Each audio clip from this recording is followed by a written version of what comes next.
For the News and Observer, I'm Dawn Vaughan, Capitol Bureau Chief, and your host for this episode of Under the Dome for the week of October 30th, 2023. I'm here today with Raleigh Democrat and Member of Congress, Deborah Ross. Representative Ross, thank you for being here. Oh, it's a pleasure to be out of D.C. I was going to say that. So we're recording this on Friday, where you've been back probably less than a day, I guess, hours since everything went down. So before we get to all of the drama with the U.S. Capitol and the Speaker, the drama in North Carolina this past week also had to do with Congress and the legislature too, but it was the redrawing of maps, which are now redrawn again, and partisan gerrymandering was allowed under the courts now. So that's what happened, and a lot of different districts there in the state Senate.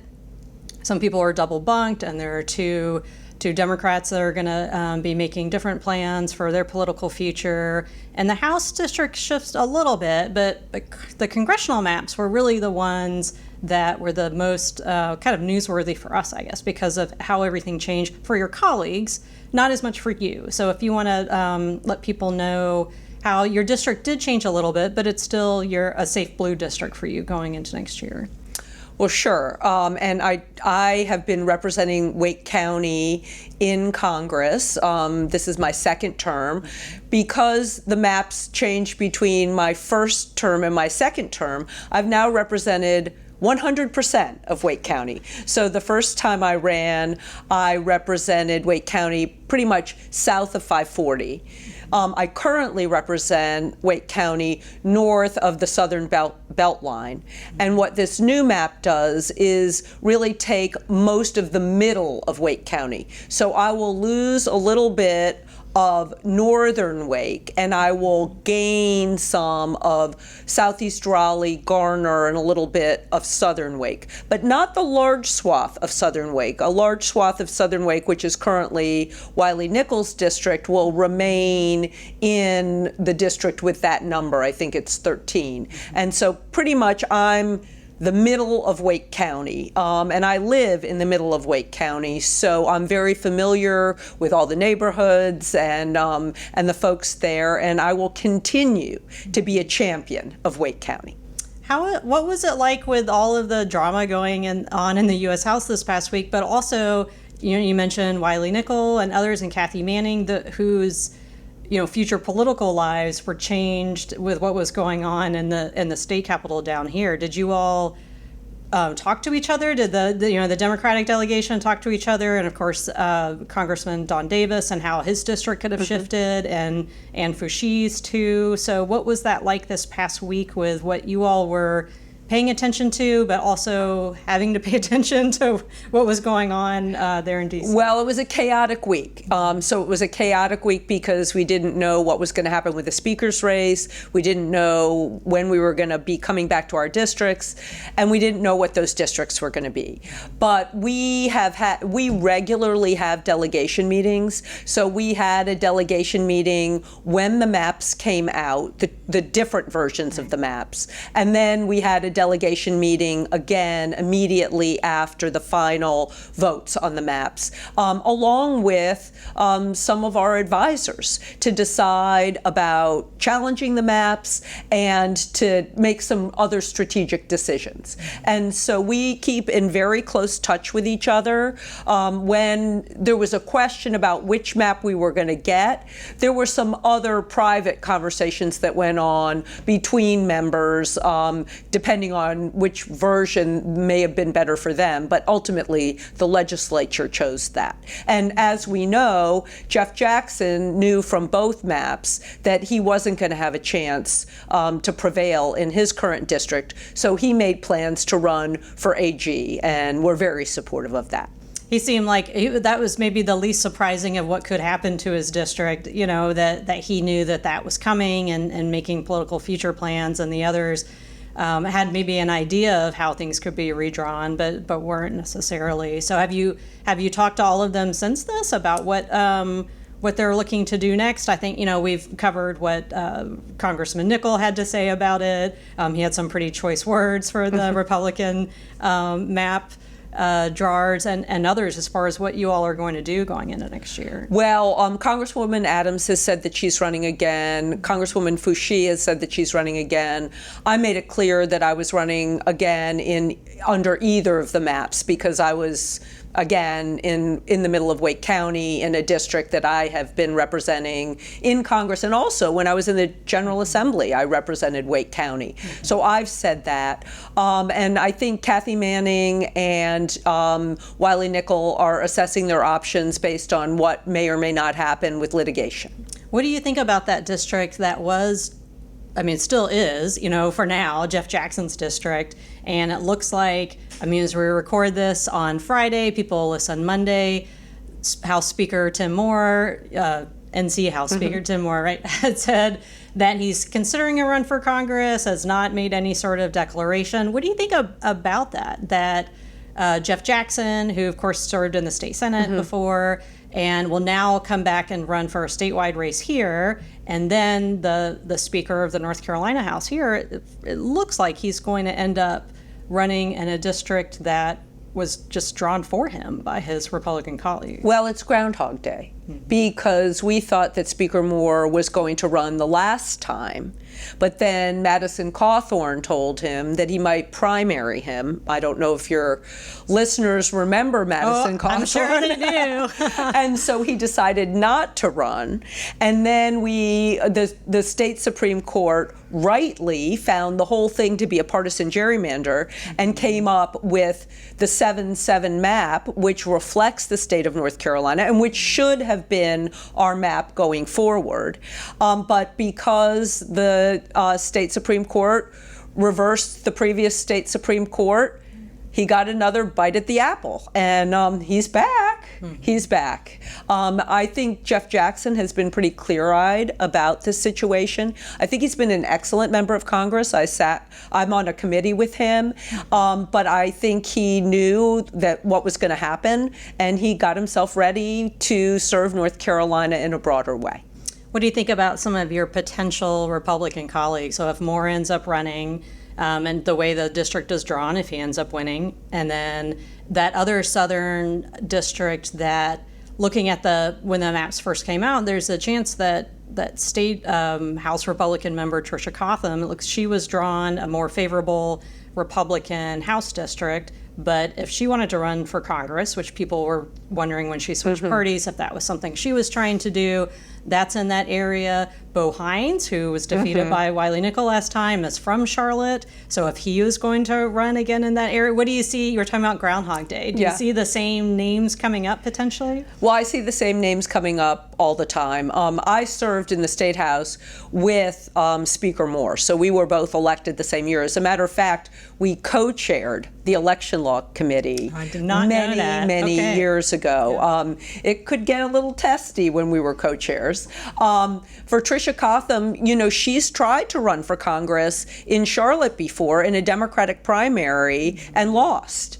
And so if she runs in a Republican primary with Trump on the ballot and Dan Bishop on the ballot, we don't know if she's going to be MAGA enough to make it through a Republican primary. So lots of drama in the Charlotte area, lots of drama. All right, we're going to take a quick break. When we come back, we're going to talk about the recent drama in D.C., which of course is connected to North Carolina because of Patrick McHenry, and then we'll also share our picks for Headliner of the Week. We'll be right back.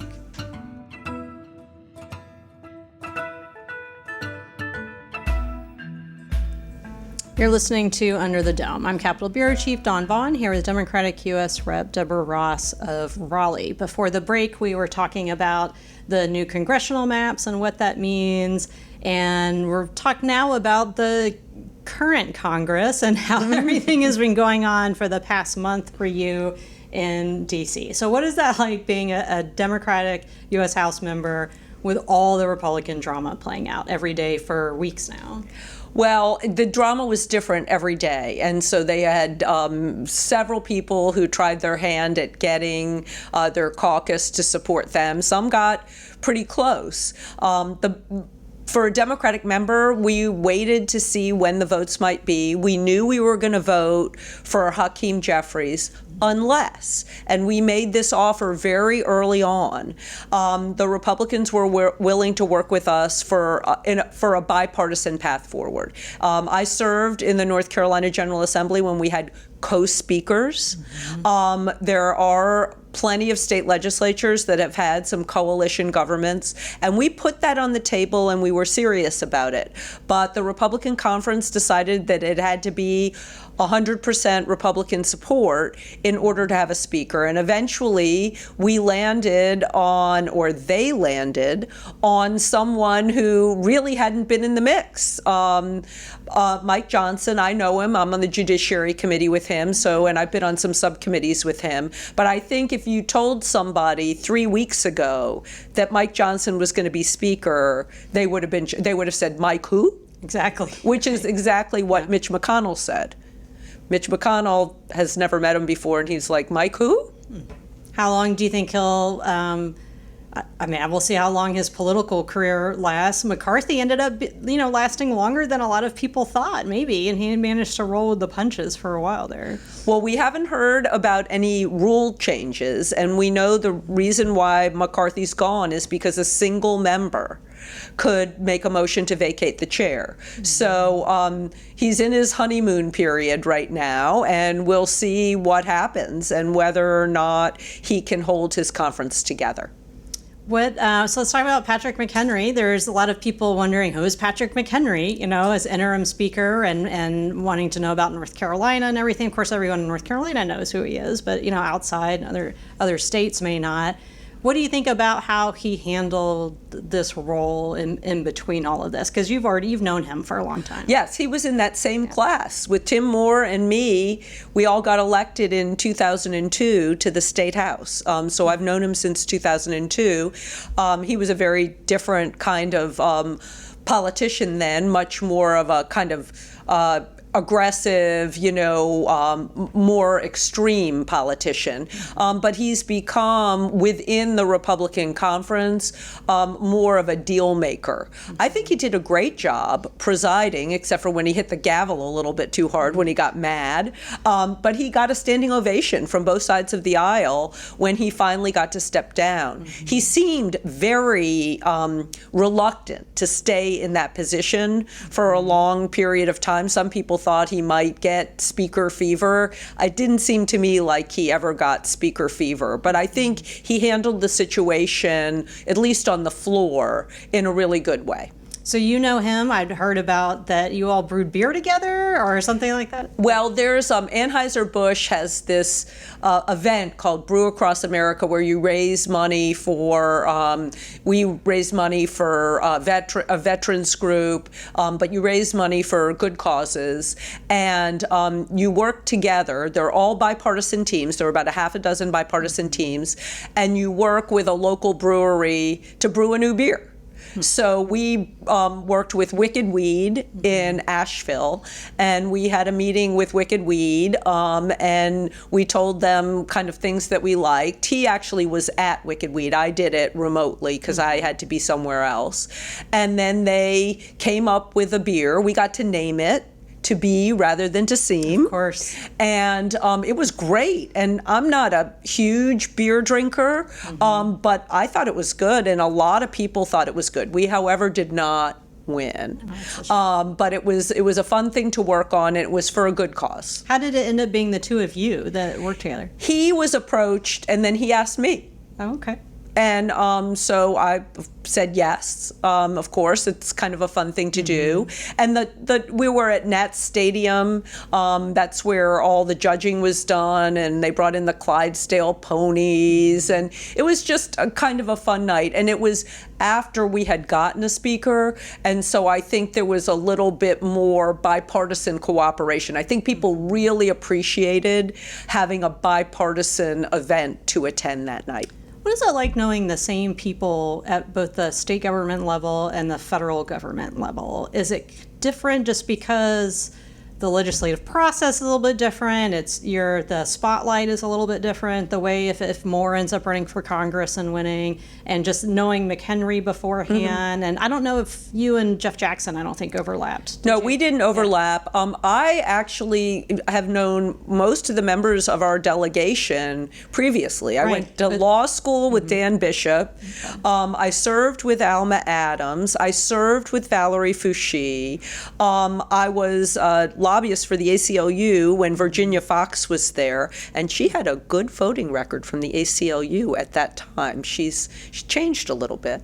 But I actually know several of the members. I think it helps with collegiality. I mean, we're not going to agree on a lot of things, but sometimes it's very important that we come together for North Carolina. As a matter of fact, I do a lot of work with Senator Tillis, and we were in the House together when the Democrats were in charge, and then, of course, when he became Speaker. And we did some work together on beer when we were both in the State House.